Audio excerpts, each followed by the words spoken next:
welcome to the first ever episode of OC Fan TV. My name is Zach Barkas. We are here to keep you guys up to date on all the latest Orlando City news and rumors alongside the U.S. men's national team. The U.S. men's national team just finished up a 3-0 win versus Honduras, and we're still feeling a little weary. Here to give us their thoughts are Andres Rivera-Chico, Bryce Miller, and Zach Canada. Let's just get into it. What were your thoughts on the performance today from the American boys, Bryce? I mean, at the end of the day, no matter what the weather was, we came out, we got 3 on the board, and took all 3 points. Weston McKinney continued to ball out in the middle of the field, and, I mean, there wasn't much to the game. Do you think the goals that we scored and the chances that we created they weren't really like true good chances? Do you think we got a little lucky with the goals that we scored tonight? Yeah, 100%. We're still lacking that final ball in, and we just got 3 lucky bounces, and we put it in the back of the net. What did you make of Christian's performance coming off the bench? I mean, the first second he got into the field, he got fouled, and that's how it always is, but he kept fighting through it, and when the chance came to him, he put it away. Yep, and he almost had that second one. The reporter called a brace. Oh, yeah. But a little did he know it did not count. So we only won 3-0 versus Honduras. We got the 3 points. Now we're sitting 1 point behind Canada, and we're looking forward to the next window.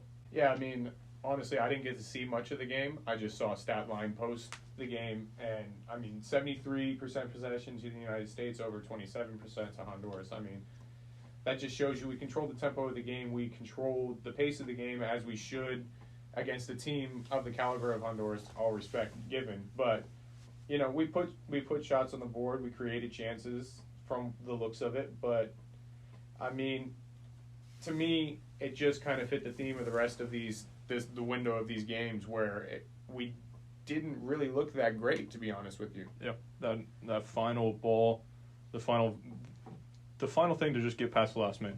Get that ball past the last man, do it past the last man to get a shot off. It's not there right now.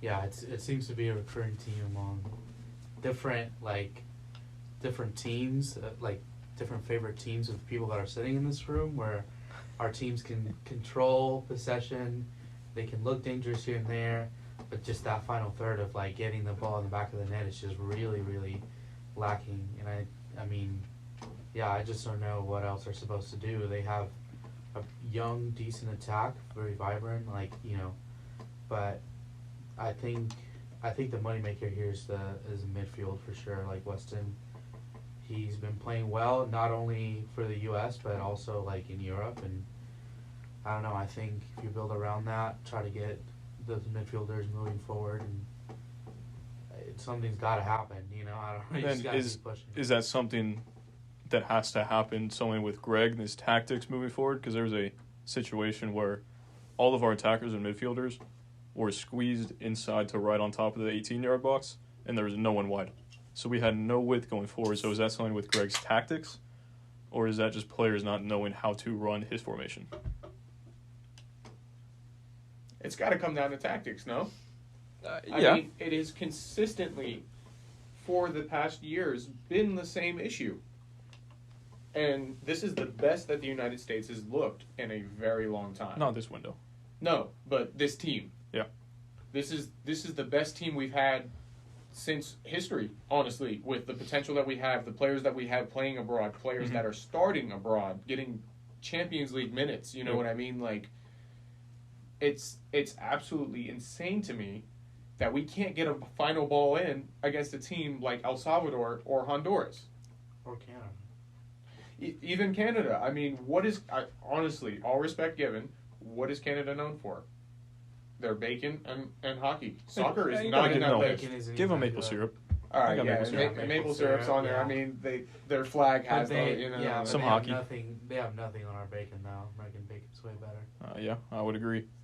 It's different, but it's better. I mean, bringing it back though, Greg's got to go. Yes. Yeah, that's about what I was going to ask. I mean, at this point, I'm saying it would be tough to get rid of him right before a World Cup, or 10 months before a World Cup though. So changing that, you saw what happened to Spain, I was gonna say yeah. Spain went for it, man, and and it didn't really pay off. it didn't pay off, but they didn't look horrible either. That's because they're Spain.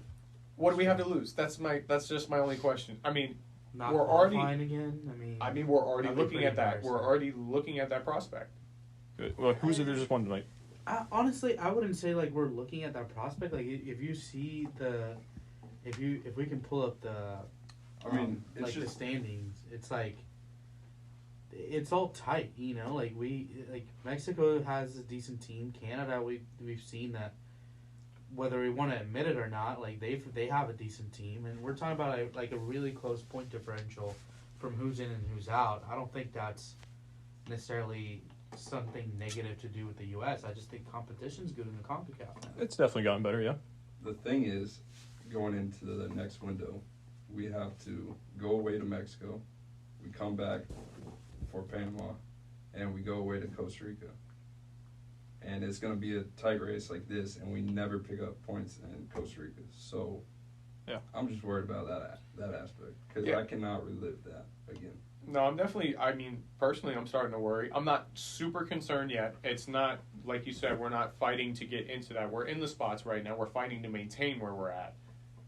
But yeah, I mean, it's happened before, right? Yeah, one bad game away, especially having to play Mexico, Panama, and Costa Rica to like close it out. Like it's not an easy final window. Costa Rica winning tonight didn't help. Yeah.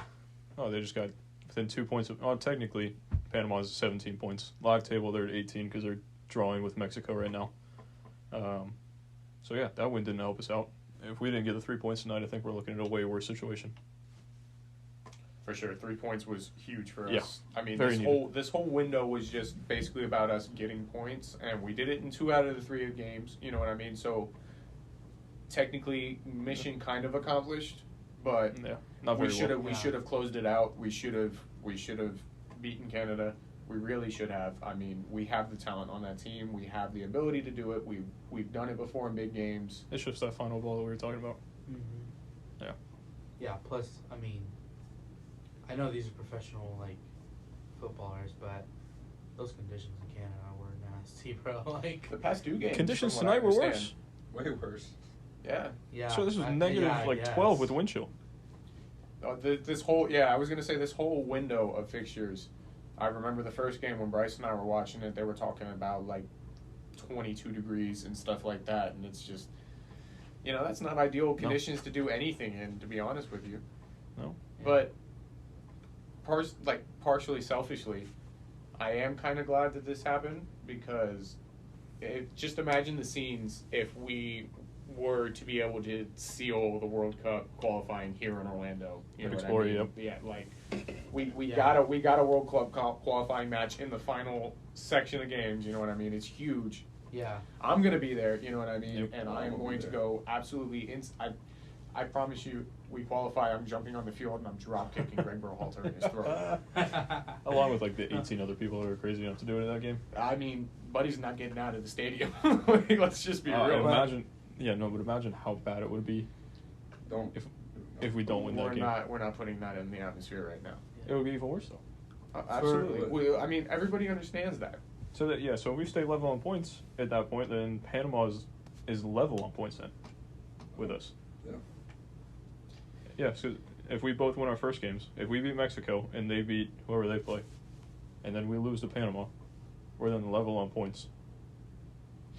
Yeah, I mean, it very well could not happen that game. You know what I mean? Yeah. We're relying on the final game of the window. Yeah. But And the current game going on too. Yeah.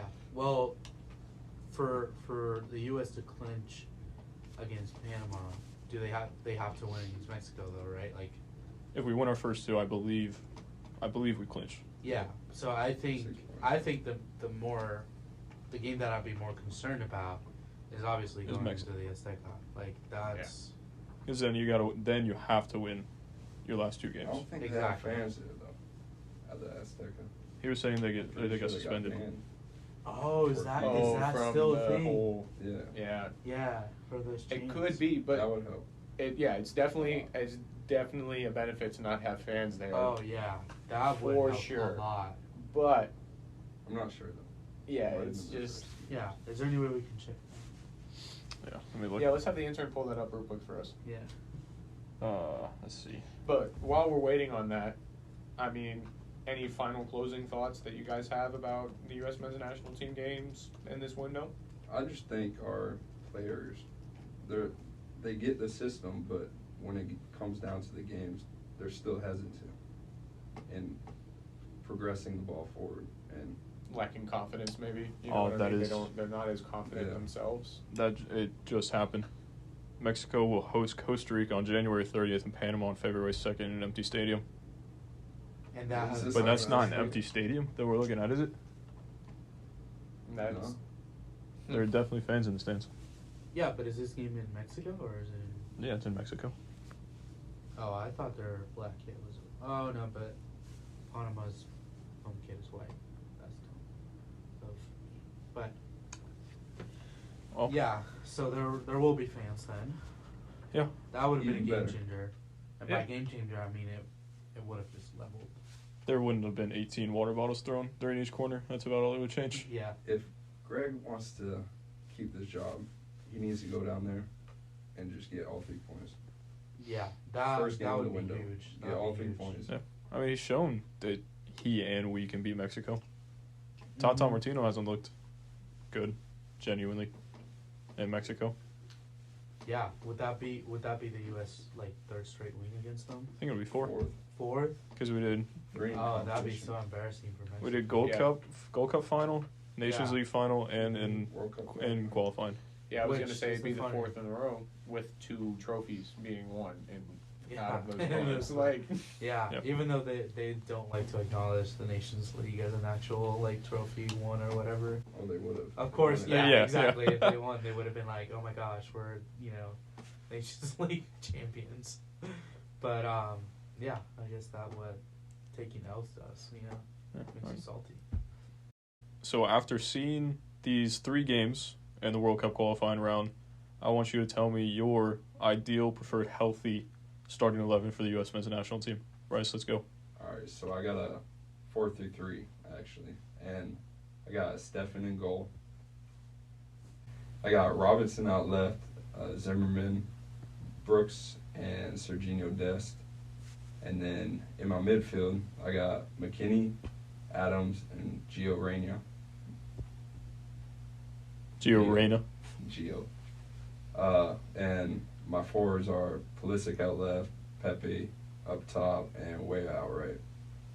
I just think with Gio in the middle of the field, I think we might actually get the final ball through. Yeah, because he's actually creative and knows Yeah, what he's to do when he's on the ball. creative, Yeah. And, I mean, the rest of the team kind of speaks for itself. Brooks would have been there up in Canada. I think we would have actually had some leadership in the back. Some semblance of defense.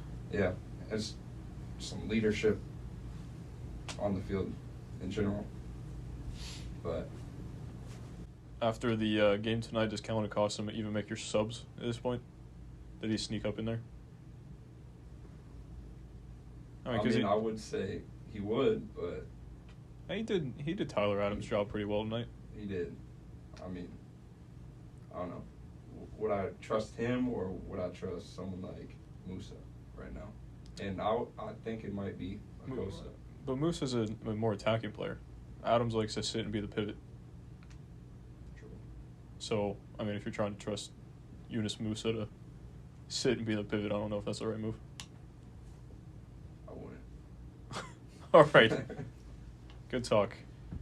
Then the striker, Ricardo Pepi, is the starter. You got Daryl DK, or the Orlando boy, Jordan Pifoque. There's a lot of options out there. Yeah. Giassi's artist. No. Please no.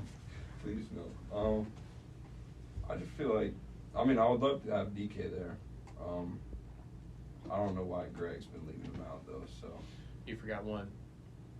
Ferreira. Jesus Ferreira. Yeah, okay. World Cup starter. Scoring 7 in the World Cup this year. Watch out. You heard it here first. This is where we get our credit. All right. Then we're going to move on to Kanada's ideal, preferred, healthy starting 11 for the U.S. men's national team. Yeah, so sticks with the same formation that we see our team play a lot with the 4-3-3. Zach Steffen in goal. All the respect to Matt Turner, but he's just not there right now. So Steffen is our clear number one in goal for me. Forgetting Sean Johnson. Don't you ever say that name to me ever again. Moving from left to right again, we're going to go Robinson and Robinson, Brooks and Dest, McKinney out left, Adams, then Musa, and then Pulisic, Pepe, and Weah.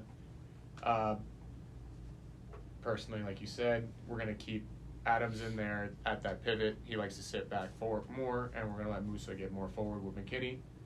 I love the combo of McKinney and Pulisic. They've looked great multiple times. I think that gives us that strong side of the pitch over there. Pepe deserves to start up top. He's proven it. He's shown that he can play there. He can be that guy up top for us. He can be. But he's been goalless for a while now. Does that scare you at all? I mean, it scares me because he's not getting minutes. You know what I mean? And the move to Augsburg, he's got to get used to it. There's factors that go into it, but it makes me mad when I see Jesus Ferreira up top and he misses sitters that I know this kid would have put on frame. Welcome to Greg Berhalter. Yeah, exactly. And Weah's looked great up top, and I think the combo of him and Dest over there on the right side is going to look really good, allowing Dest to get a little bit more forward and Weah work a little bit more inside potentially, or even just the overlap play between the two is just potentially giving us, like we continue to talk about, that final ball in the box, just giving us more attacking players and good positions. Yeah, I would be excited to see that link-up play between Dest, Musa, and Weah. All three of them together on that right side?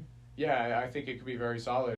Then moving from a team that doesn't really have the finishing touch to a team that we hope has a finishing touch this year, Orlando City has finally signed Facundo Torres. Let's go. So we're bolstering our attack right there.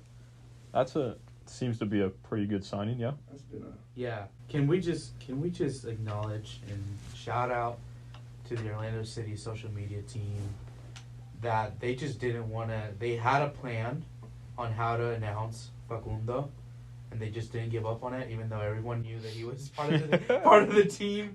They were like, "No, damn it, we took these pictures. We're gonna post them, and we're gonna be super secretive about it." We photoshopped these crows onto a crossbar. Everyone on the planet Earth knew about it. Man was doing interviews, and they were like, "No, we're gonna stick to it." So, shout out Orlando City social media team. Props to you guys. The winger comes to Orlando for $7.5 million and $1.5 million in bonuses. He's a record signing for the club, and our previous record signing is Josue Coman. He didn't pan out too well for $2.8 million in 2018. So, how are you guys feeling about this signing? Oh, I'm in love with it. The first second I saw this rumor come out, I looked him up, and I was watching some of his highlights. This kid he has something special that we haven't seen in Orlando.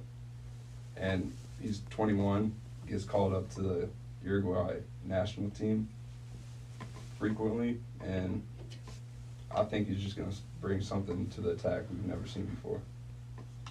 I mean, I am absolutely ecstatic about this signing as well. I mean, I've heard, the rumors, I've seen the highlights, and, the hype seems to be real around this kid. Mm-hmm.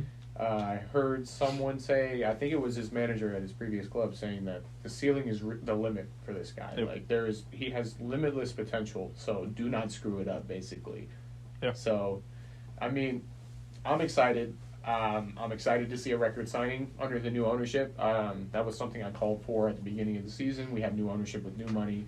If you guys are truly wanting to show your commitment to this club, you guys got splash cash this window, and they did it, Record signing, a Uruguayan national team member with limitless potential.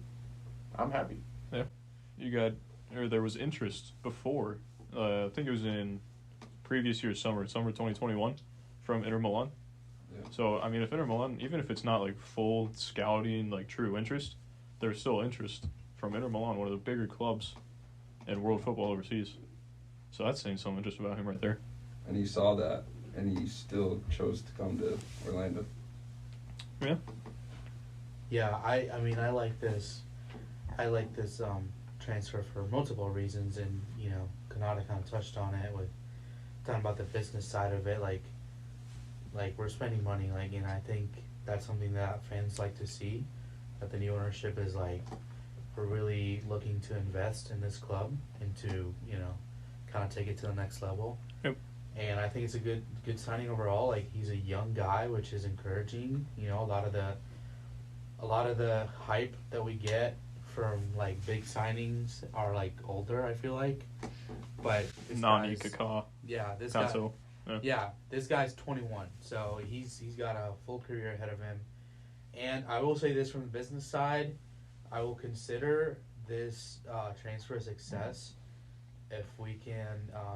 I think he'll be here 3 years, and if we can flip him for Good amount of profit. yeah, for even if we sell him for 20 mil, I Yeah, think still, yeah. I would count that successful. Still making number 10. Call me crazy, but if he balls out in Orlando and gets called up for the World Cup with Uruguay, and he has a few good performances in that team, he could be sold this winter too. That would suck for us. Just have him for a But, year. Yeah, It's Yeah, a possibility. I hadn't thought of that because everyone after, I feel like after World Cups, everyone's just looking to spend money. They're like, okay, who had a good World Cup? And I'm James. just gonna splat. Yeah, like James is just a really good example of that. And I do think James had really big potential. Obviously, his situation's different, and especially when Zidane came in and Zidane straight up told him he didn't want him, and from there just kind of spiraled out. But yeah, he is a prime example of and also the recency bias that happens with World Cups is just amazing. The prime example I can think of, and I might be biased in saying this, but Luka Modric winning a Ballon d'Or in 2018, Yeah, I can agree. just because Yeah. he had a good World Cup, it's huge. The recency bias that brings is huge, and so yeah, I hadn't thought of that, but I would agree that if he's falling out of the World Cup, that we might lose him this winter. Yeah. So that's interesting that you brought up him leaving this winter after just losing Daryl DK, Chris Mueller. That could be the third player to go to, a bigger club in under 2 years. How does that make you guys feel? Could we become that development club? You know what I mean? How would that make you feel to see players coming in and out versus just kind of having that consistent squad that we almost had for the past couple of years? I think for a couple years it's good, but then as you build the bankroll and the owners are still putting more and they're investing more and they realize what the club can become, then you hope players stay, and then totally different conversation, but you hope for promotion relegation because then you want those players to stay and fight. Right.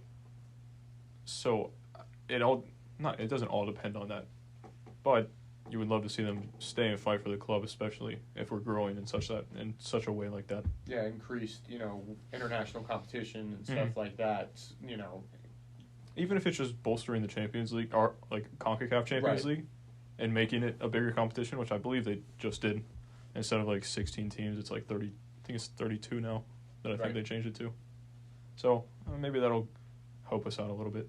Yeah, and it's just, I don't know, I guess it's you just have to do it for those first few years as you grow the club, like you were saying. But also from a business perspective,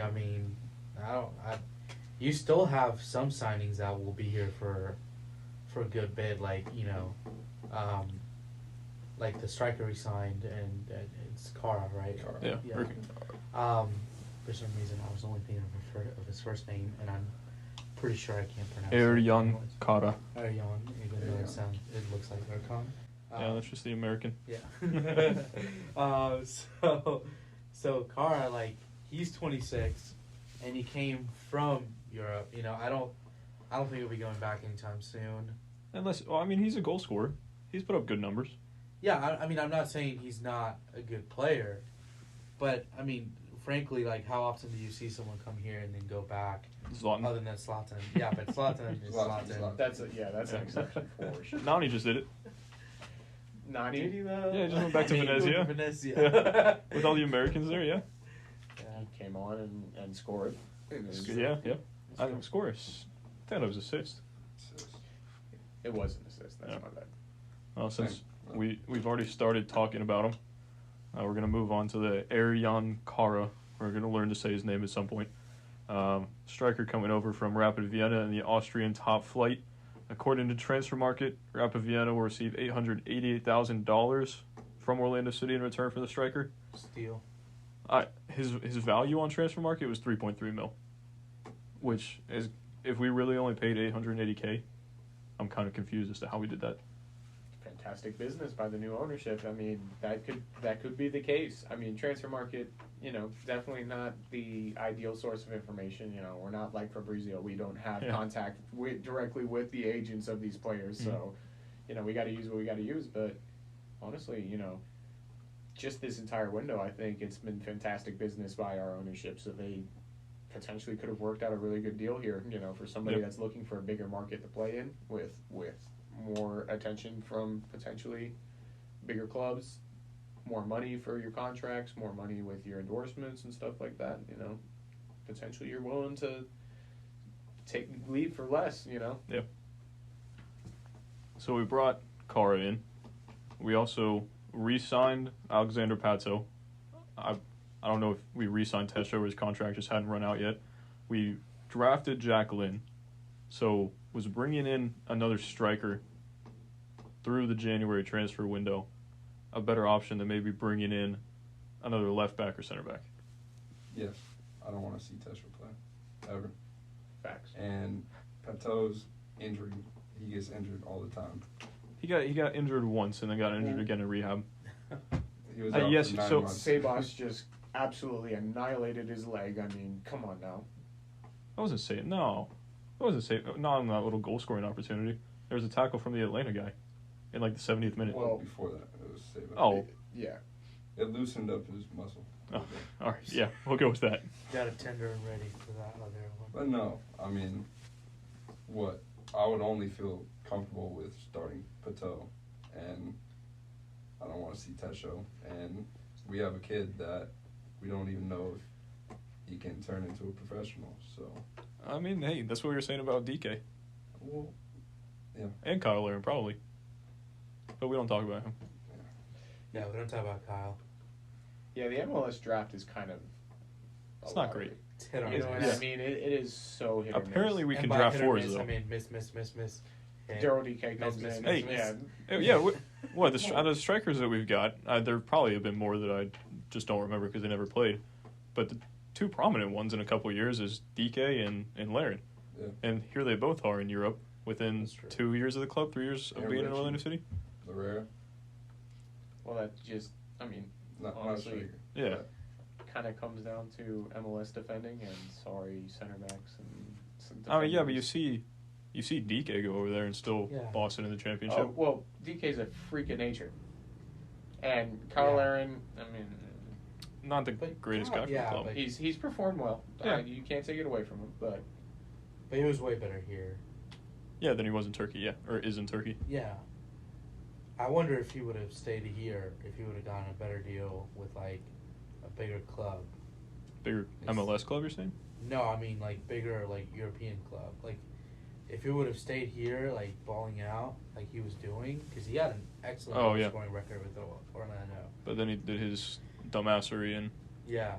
had the whole falling out and just wanted to leave and didn't Yeah. show up. It wasn't pretty. Didn't end well. Messy divorce between Kyle Aaron and Orlando City, but yeah, I don't know. But it's kind of like you were saying, we don't know that this guy Jack Lynn, if he will actually like turn out to be a good striker, and it really doesn't hurt. Obviously, you guys have some strong feelings about Tesho. I don't love him, but I don't. He would be better as a Toys R Us giraffe. Which, honestly, he'd be better out of a job like the Toys R Us giraffe. R.I.P. Toys R Us, by the way. Well, yeah, I mean, I agree with everybody else. I think this is a solid signing for us. yeah. I mean, yes, it would have been nice to bolster other areas, but That's what the summer's for. the summer's for, and again, if that's something that our club was really worried about being depth, I think that's somewhere we would have gone during the draft. Yeah, I can't blame him for wanting to try to replace Chris and Nani. I mean, you have to replace a lot of creativity. You know what I mean? Yep. I mean, Chris didn't perform very well this past season, but we are, if you've read the articles and you've heard the stories, it's hard when you see that future opportunity right in front of you Yep. and your club doesn't let you go when you want to go. So it's easy to check out. Mm-hmm. So Yeah. obviously he admitted to it. All the respect to him for admitting to checking out. It So. explains a lot because he wasn't himself. Oh, absolutely I think everybody not. knew it was going on. He just wasn't going to say it during the season. Yeah, Yeah, I mean, it's yeah. in his best interest, in my opinion. Yeah. Week 5 he comes out and he's like, yeah, I just, I don't want to be here. I hate this whatever. club right now because they wouldn't let me leave. Like, Yeah. Then- No, I mean, the fans would have eaten him alive. And for who would have sure. known, or who would have known what would have even happened with Perea? He might have just sat him the rest of the season, then he doesn't get minutes. Yeah. Well, you have to think that Perea knew what was going on too, though. He might have talked to him, you never know. But then Perea was still like, yeah, you got to go out there and put your best foot forward. And then he's still not too interested in it, I guess. But yeah, I mean, I think our club did well, with what they did. We needed to, like you say, replace that creativity, replace the goal scoring that those, DK, Nani, and Mueller gave us. We lost our 3 top goal scorers and assist makers, Mm-hmm. Yeah. throughout the past couple of seasons in one window. So it's like we had to go out there, we had to do something. So And we did, which is encouraging. absolutely. Another spot on the field that we bolstered is the midfield with the signing of Cesar Araujo, another Uruguayan youngster. I believe he's 20 years old, coming from the Montevideo Wanderers. Wow, probably butchering that too. For a cost of $2 million on a 3-year contract with an option year in 2025. So far, he's made appearances in the Copa Libertadores and Copa Sudamericana. So, what are the general feelings on Cesar Araujo? I'm excited for this kid too. Everything from camp and stuff, he came into camp, and I guess he's super professional. And he's got a wide variety of passing. He's just, I don't know. I'm excited for him. Yeah, good and a little bit, I think, more defensive of a midfielder. So hopefully he's able to spray out those passes and have a better, I guess, better field vision. Yeah, 'Cause, that's something that we've been kind of missing this past 2 seasons is that control of the midfield. We have it some games and we don't have it other games, Some games, Sebas and Mauricio come out there and they look like world beaters, and then other games they come out there and we let teams like Nashville run the park on us. So I think a defensive-minded midfielder, fantastic signing. Not exactly sure if he's going to slot into the team right away or if he's just going to be one of those guys that kind of builds with the team and will get an opportunity, and whether he runs with the opportunity or not, we'll see. But do you think the midfield could be him, Junior Urso, and Mauricio Pereira? I mean, we could potentially come out there with that 4-3-3. Yeah, that 4-3-3 look, that 2-3-1 look. Yeah. There's potential for that kind of stuff. And honestly, with the lack of control we've had, I wouldn't mind seeing 3 midfielders rather than just depending on, Mauricio and Sebas. And Sebas Junior. coming back and sitting, because then you don't have midfield control. Right. Yeah. Thoughts? I mean, I don't know. I haven't seen a lot of highlights from this guy. If it gives you But- perspective as to how defensively he likes to play, he has 6 assists in 63 appearances for his former club. Okay. He has a rocket left foot too. There you go. Yeah. Cracker. But, I mean, what I do like about the signing is the age. I like signing young players. I don't like signing old players. Too bad. You support an MLS club. I know. I know. And, I'm not opposed to it. I feel like there's more excitement behind, a young player than an older player. Yeah, because you got the potential for him to be a really good player for the club Yeah. for years to come, Yeah, for or years you can to make come. money. For sure. Or make Reselling. money, which which is good because our midfield is pretty old. We got rid of Yuri. He was only 28, 29 actually. Yuri moved like he was 45. Yeah, exactly. Buddy was hurting. But, I mean, like you said, I mean, the age of our midfield, Mauricio's over 30. Yeah, Yeah, it's 31, 32. Yeah, I was going to say he's getting close Urso's to his 31 mid-30s. too, yeah. So then you got Urso. Mendez, Desart, and now Araujo to kind of sit back. Andres. And Pereira. Yeah, I kind of like him in a more attacking role. Yeah, me too. I He's a think little this creative. signing will move him up more. Yeah, because it gives someone else a slot back there. And Pereira's young too, right? What is he, 22? Is he older than that? Which Pereira? Andres? Oh, yeah, he's young. Okay, yeah. So, Yeah, I think he was that's playing pretty for good the U21 or U22 national team or something like that. Yeah, 21, yeah. Something like that. He's young, yeah. So, my thing is the lack of consistency over the past 2 years with our midfield and stuff like that. Now we're adding another player into the mix. Or is this just Oscar cementing his, first team, second team? Or is he going to continue to rotate game in and game out again like we've seen the past 2 years, which gives us that lack of control, lack of consistency? He needs to figure out what he's doing with his squad, which has been the story of the past year and a half, I think. Maybe 2 years. Who knows? Because he brings on subs that don't make sense, and then he brings on subs that make sense, but just 10 minutes too late. Yeah, I was going to say, or doesn't bring anybody on. Yeah. So, I mean, you should have a full first team, and then your subs. And then you have squad rotation, too, to keep players from getting too tired. So if just for hypotheticals, our starting midfield is Jackson, Junior, and Mo.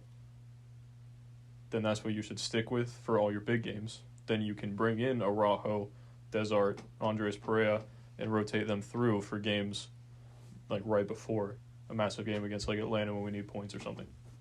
But for some reason, he doesn't like to do that. He doesn't like to do that and make subs at the right time. It makes no sense. Yeah, I mean, now that we're like all sitting here and talking about this more, it's all kind of, I mean, it seems to be making a little bit more sense to me now because, like you said, we have the pairing of the three midfielders in the first team, and we have the pairing of the three midfielders in the second team, and we have two defensive-minded, one attacking-minded with each grouping. So, to me, it seems like that may be the direction he's moving, but... Yeah, I wouldn't mind seeing Facundo in a left wing spot in that 4-3-3 with two holding mids, one attacking, striker, and wings, because then you get Facundo the room out there to work. It was a little frustrating with Oscar last year, just like waiting too long to like make those substitutions, especially in games where you could see that the team was kind of stuck or they needed stagnant. something. They needed someone to come on and change. Yeah, exactly. Yep. They certainly needed someone to come in, kind of give a change of pace, move things around, and it was frustrating to see him just wait, and even in that playoff game against Nashville, it was just like he just waited too long. I feel like to Just make do those something. changes. Yeah, Do something. You're already down. You might as well try. yeah, exactly. You might as well just throw anything you can at them, which he kind of did, but he did it for the last 5 minutes of the match. Which you're just too little, too late at that point. Yeah, I mean, we get scored on. We're down in the second half. You know what I mean? Late. It should have been quick. You somebody's need something. coming off the Yeah. bench. Yep. Like, we need a change. We're moving to a more attacking look. Even if you move to a 3-back and go. Yeah, exactly. That's honestly the season's on the line. Yep. You should have 3-back. And honestly, when we're winning set pieces in the last 30 seconds of the game, 15 seconds of the game, Galese should not be standing back there. You know what I mean? Like, let's be realistic here, guys. Like, it's everybody forward. You know what I mean? Like, it doesn't happen very often, but we saw it just last year in the Prem with Allison late in the season. Like 95th minute or something. Fantastic, header in the box, but it's like you're giving yourself numbers. Like, even if it's not him and he frees up space for somebody else in the box. It's just basic tactics. You're putting more people in the box than they can defend. Yep. So put the ball in the box. If it falls to somebody 95% of the time, you're going to have a shot on goal. Like we saw with Walker Zimmerman. Yeah, I mean, 3 times today we had lucky bounces in the box. You know what I mean? And we had more than them. All right. Well, we kind of moved off topic a little bit from Cesar Araujo. Yeah. I was gonna go towards this thing called the U22 initiative, which was implemented last year, I believe, in the MLS before last season. So with Araujo and Facundo Torres, they were both signed under the U22 initiative. The U22 initiative allows MLS clubs to sign up to 3 young players, aged 22 and younger, to lucrative contracts at a reduced budget charge, decreasing the risk associated with acquiring or retaining players who are still approaching their prime. We see another one of these quote-unquote special signings with DPs and international slots, and now the U22 initiative, like Generation Adidas players and all that stuff. Are all these special signings really necessary for the league to grow, or is this something where it should just kind of be like, yeah, you want to buy this player, go ahead and buy them. Doesn't matter their age, where they're from, whatever. Is it kind of holding the league back, or do you actually think this is helping the league grow somehow? I don't think we need them. I'm going to be honest. Take away the salary cap. Yeah, that's another Be thing. like every other league in the world and let them spend the money that they want to spend. If you have to spend it, go for it. Yeah, if you still don't, got financial fair play. Sorry. I mean,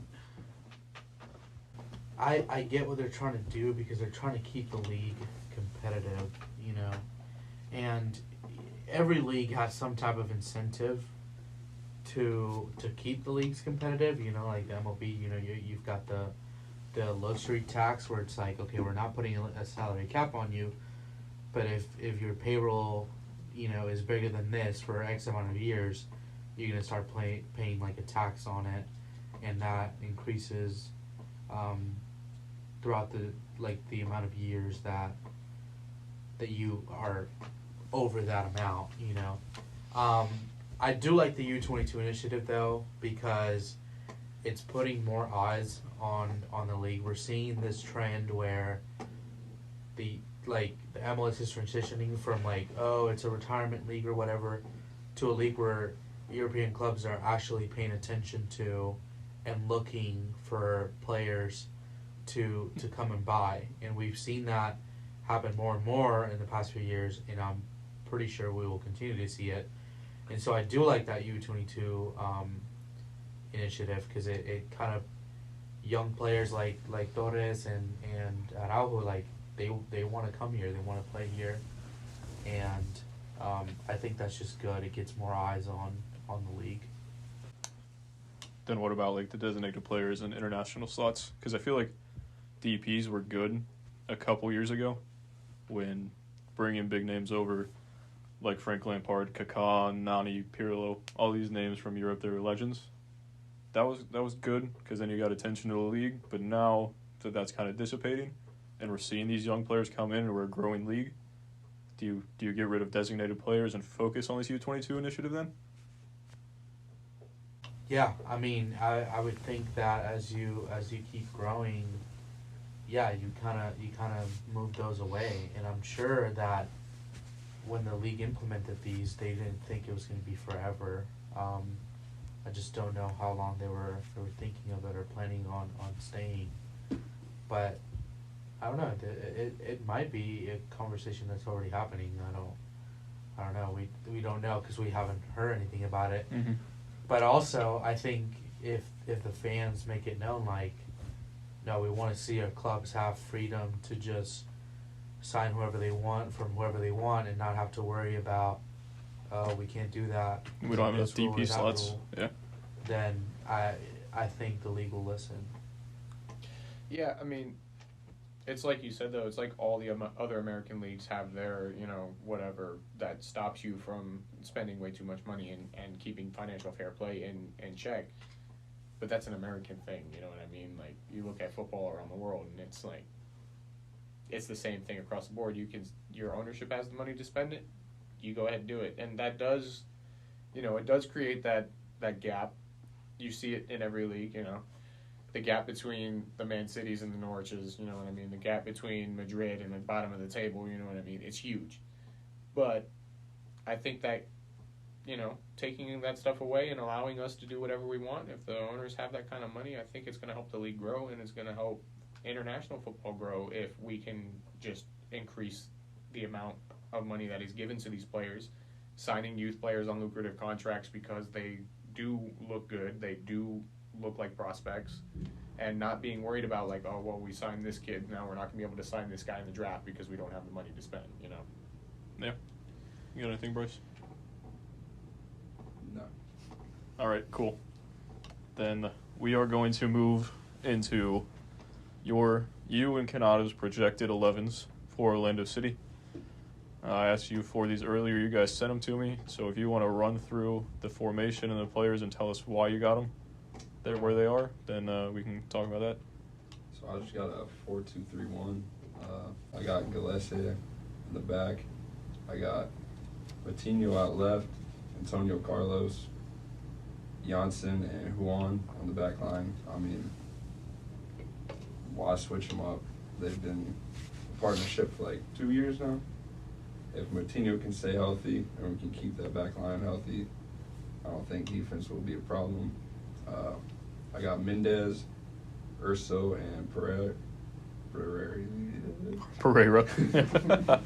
Yeah, I call him Mo. We have Yeah, two. just Mo. Mo, yeah. Anyways, I mean, that midfield did well.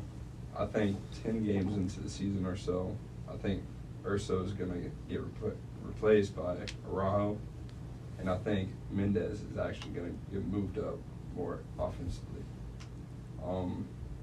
Then up top, I got Torres, Cara, and Vanderwater. I think that's going to be a great forward. Vanderwater's crosses into the box with Cara. That's going to be dangerous because he's 6'4". He can dunk on people. And I just think Mo and Torres are going to be combining, playing well with each other. And Cara can also hold up the ball and help them attack. So that's what I got. So I got two questions for you. We're going to start with the first one. What's up? You said Urso is going to get replaced by Araujo like 10 games in. I think so. Not outlandish. But then you said Mendez is going to get moved forward. Yeah. So then what happens with Mo? Not forward. Well, that's what you just said. I'm meaning like he's going to be more box-to-box midfielder. And Araujo is going to be the one staying back more defensively. All right, I kind of see what you're saying. I thought you meant... Because when we got Mendez, that's what he was meant to be. Yeah, good box to box. Yeah, and works hard. Under Poppy, he got moved back to more defense midfielder. And I think Araujo, if you watch his highlights, he got most of his balls that he wins, they're directly going forward. And with Urso, I mean, if you look at our passing from this year, most of the midfield balls were either side to side or passing it back. Yeah. So I think he's just got to get warmed up in the league and the team, and I think he'll replace Urso. So my second question is why Cara, not Pato? Why not both? Why not both? Yeah. I mean, I would love to see that, but Then you can still have Vanderwater there putting crosses into both. yeah. What would you do with Mo? What would I do with Mo? Yeah. I don't think he had a great season last season. I think he could drop to the bench, and then if we're down 1-0, 2-1, and we need that attacking flair or just that creativity, then he comes on. See, the thing I got with that, he's a DP. We're going to have a DP on the bench all season. Or not all season, but... See, this is why I don't like those things. Neither do I.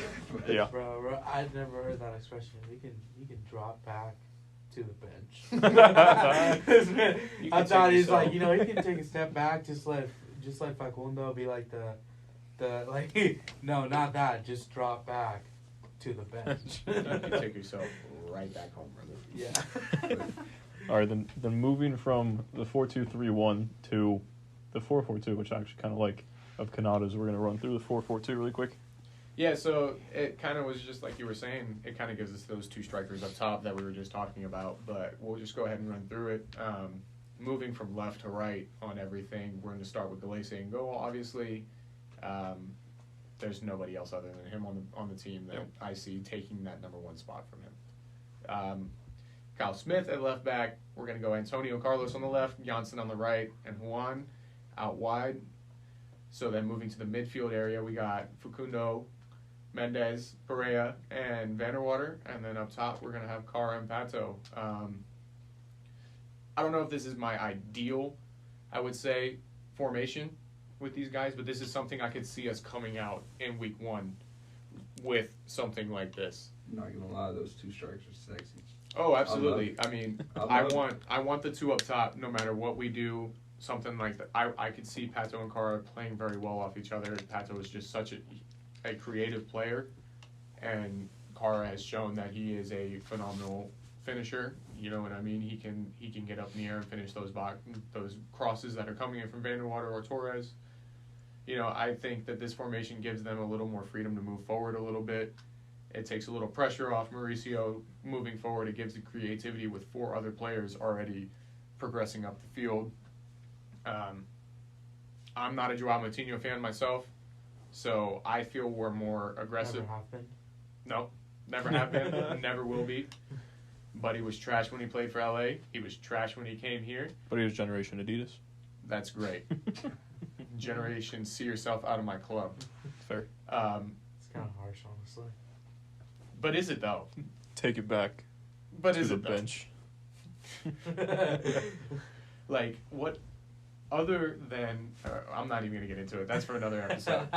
We'll just, the episode is we hate Moutinho. And Tesha. Yeah, Tesha's got to But be. Yeah.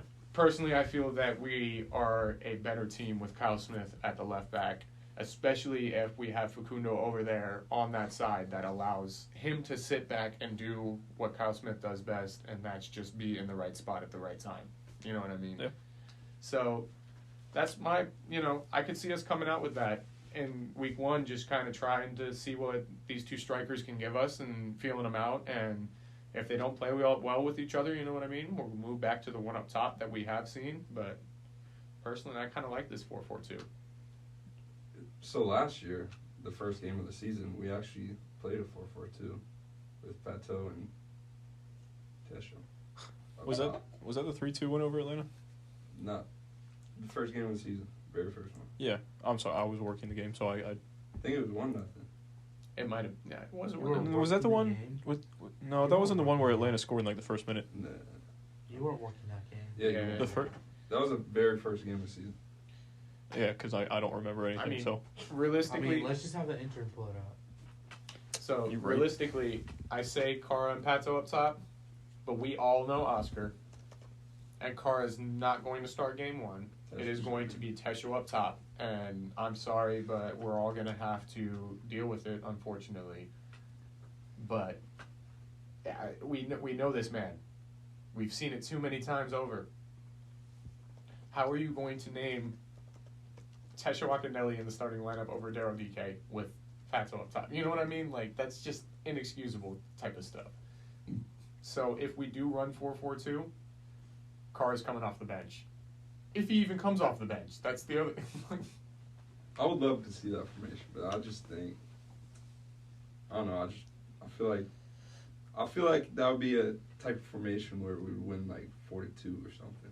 It'd be a high scoring game or something. Yeah, I mean, but our defense is solid too. You know what I mean? Yeah, Antonio Carlos is a phenomenal center back for the MLS. You know what I mean? And Robin Johnson is decent as well. Yeah. So I'm just, it's Mo in the middle, just him and Sebas. Sebas can do it. Mo's getting up there in age. So that's why I kind of set him back in that 4-4-2, because he's getting up in there in age. He's not going to be able to get his forward as much as he used to, and we've seen it. You know what I mean? Where he gets forward, he panics when he can't get back and makes stupid fouls. So honestly, I would think it would be better for him to hang back more with Mendez, Urso, somebody else in the midfield. talking about Mo. Yeah.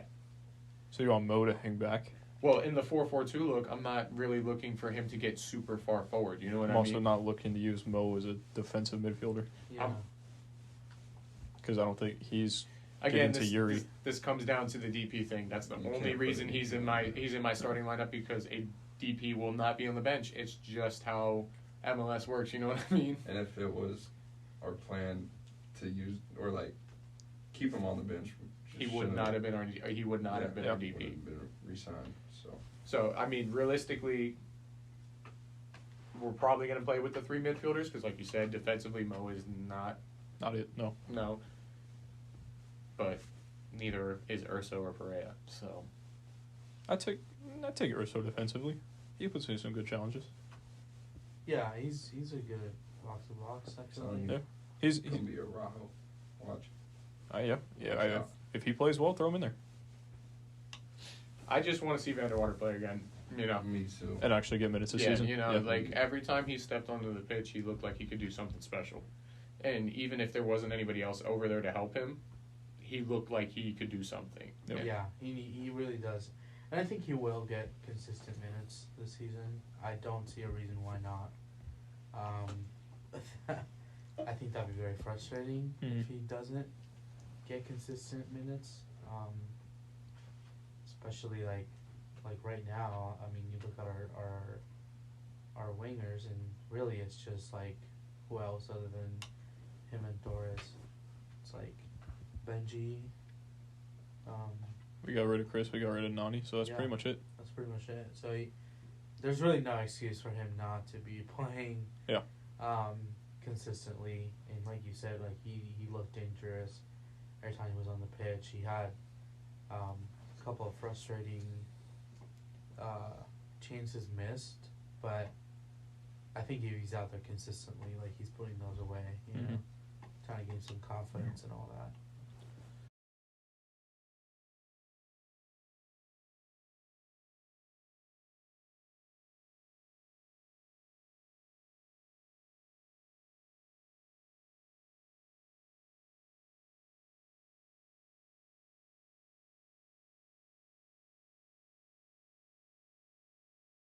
We got one last question for you guys.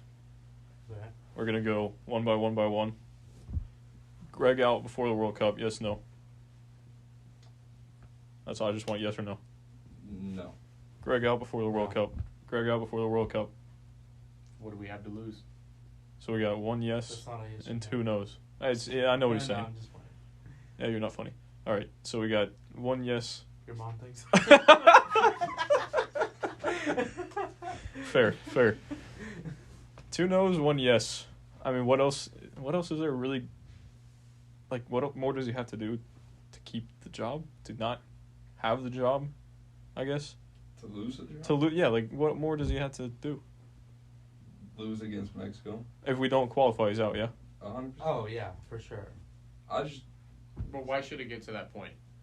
But it hasn't. We as a I can't even say we're a soccer nation yet, but the part of us that is a soccer nation, we shouldn't be worried about these last 3 games. I disagree. How? Why? Because we're playing really good teams in this last 30 games. Like, But- we're talking but- about Mexico, which is our, like, you guys' We should have already rival. clinched, is what I'm saying. Or we should only need a point. It should already be pretty much done, all but done. Yeah, I guess, like, you look at the players and you're like, yeah, definitely. But then you look at the coach. But then, I don't know, I just kind of, like, a lot of these players are really young, and it's just, some of that just comes with experience, like, playing together and growing, I think. But it's like, it hasn't been horrible, you know? It's not like you're going out there and just getting, like, pounded, you know what I mean? You know what isn't helping at all? The behind-the-back bounce passes to the players. That's like, From Berhalter. what are you doing? Yeah. You're not helping anything, my guy. Like, The different shoes every single game, showing Yeah. off the sneaker collection. like, I don't know. I guess I'm, like you said, You're 2 no's, 1 yes. buddy. I just don't think we need to get to the point, like you guys say, where if we don't qualify, Yeah. he's out. Like, to me, he hasn't proven to me through the years of him having the job that he can do anything special. What's been proven to me is we have special players on the team that will put the game on their back when times get tough. You know what I mean? We've seen it in the Gold Cup. We saw it in the Nations League final. You know what I mean? Seen it in some qualifying games. Definitely not all. When it really comes down to that moment, the players will show out for us, and they kind of just push that man away because you see a difference in tactics, you see a difference in play style from them. So, to me, he's already out in my opinion. But Yeah, I have a hard time with that just because like you're so close to qualifying the World Cup, and that'll change the whole chemistry of the team.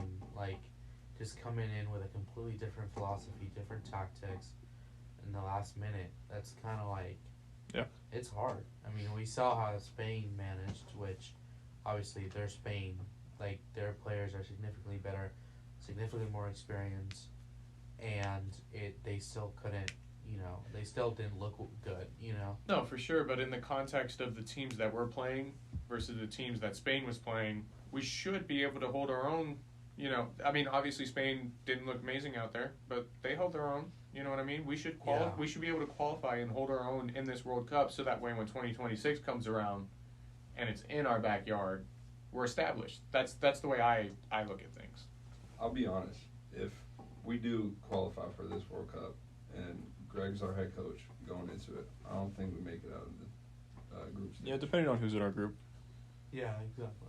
If we get stuck with Germany, France, and Bulgaria, I think we're that's third. why it was huge for us to continue to win. Because France is not going to make it out. Remember the winner's curse? That's true. Whoever There is the wins winner's curse. never All right, doesn't make it out of the. I would say Germany and England, but we all know England is Yeah, garbage. we all know. I mean, especially if we got Harry Maguire back there. As we're Americans talking about garbage international teams. Yeah. Well, I mean, anybody can hate on Harry Maguire, so Yeah. That's true. If he makes it into their World Cup squad, hey, he will. I mean, he will. Yeah, like, he who else? will. And Pickford will sit there and scream at him all game. Yeah. And it is Harry Kane will bottle another. I mean, this is England in the World Cup. We're talking, international play. We're talking about. They will bottle it somehow, at some point in time. So Yeah. I think that was a good hour plus long talk. I think that's going to wrap up the first ever episode of Orlando City Fan TV with a mix of U.S. men's national team in there. So thank you guys for listening, and for all the other guys sitting in the studio, we appreciate it.